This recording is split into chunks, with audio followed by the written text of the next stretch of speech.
Viewers, তাণ্ডবে এইটা কি ছিল? শাকিব খান এইটা কাকে দেখালেন? আমি তো জাস্ট যা দেখলাম তা দেখে রীতিমতো ফিদা হয়ে গেছি। যেই আফরান নিশুকে নিয়ে আপনাদের এত আপত্তি ছিল, সেই আফরান নিশু ক্যামিও দেওয়ার পর শাকিব খান যা করলেন তাণ্ডবে, তা দেখার জন্য আপনাদের বারবার সিনেমা হলে ছুটে যেতে হবে। উফ ভাই, সিনটা চোখে লেগে আছে। এটা কি করলেন মেগাস্টার শাকিব খান? তাও মাঝ সমুদ্রে দাঁড়িয়ে এভাবে হাতে একটা কিসের গ্লাস, বললাম না কমিউনিটি গাইডলাইনের জন্য এখানে নামটা উচ্চারণ করলাম না।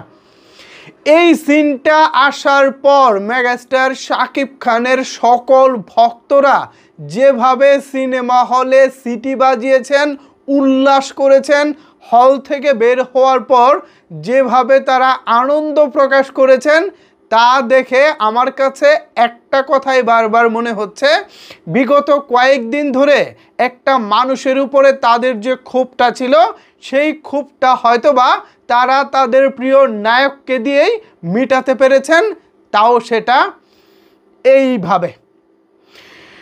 দুটি এন্ট্রি, একটি এন্ট্রি ছিল অ্যাকচুয়ালি এন্ট্রি না, মেগাস্টার শাকিব খানের এন্ট্রিটা তো তাণ্ডবে অনেক আগেই হয়ে যায়।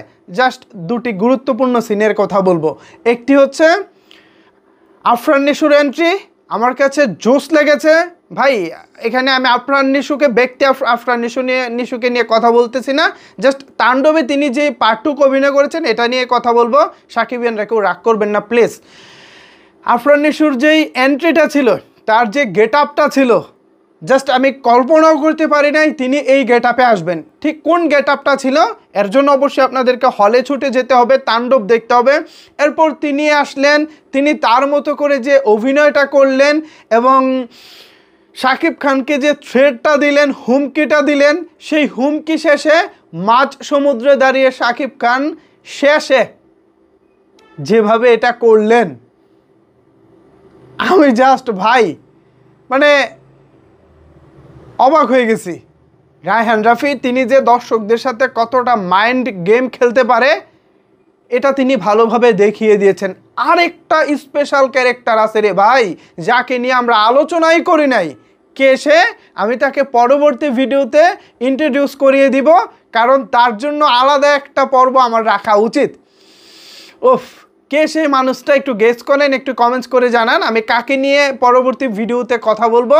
জাস্ট সেও অসাধারণ কাজ করেছেন, অসাধারণ। আমরা কল্পনাও করতে পারি না কেউ সে মানুষটা এই লেভেলের কাজ করতে পারে। যাক, আমি তাকে নিয়ে এই ভিডিওতে বিশ্লেষণ বা বিশেষণ অনেক দিতে পারি, বাট আমি চাই তার জন্য আলাদা ডেডিকেটলি একটি কন্টেন্ট বানাবো। তো সাকিবিয়ানরা, এটার স্পেশালিটি আপনারা যারা তাণ্ডব দেখেছেন একটু কমেন্টস করে জানান এইটার স্পেশালিটি কেমন ছিল। শাকিব খানের ভক্তর বাইরে বা সিনেমা প্রেমীদের বাইরে যারা আছে তারা হয়তো আমার এই ফিঙ্গার দেখলে অনেকে রাগ করতে পারেন, অনেকে অনেক কথা বলতে পারেন। আমি তাদের কাছে সরি বলতেছি, আপনাদেরকে এটা আমি মাথা ঘামাতে বলতেছি না। যারা বাংলা সিনেমা প্রেমী, যারা শাকিব খানের ভক্ত, তাদেরকেই বলতেছি এইটার রহস্য উন্মোচন করতে। সাকিবিয়ানরা, কমেন্টস বক্সটা আপনাদের জন্য ওপেন রইল। ধন্যবাদ সবাইকে এতক্ষণ আমার সাথে থাকার জন্য।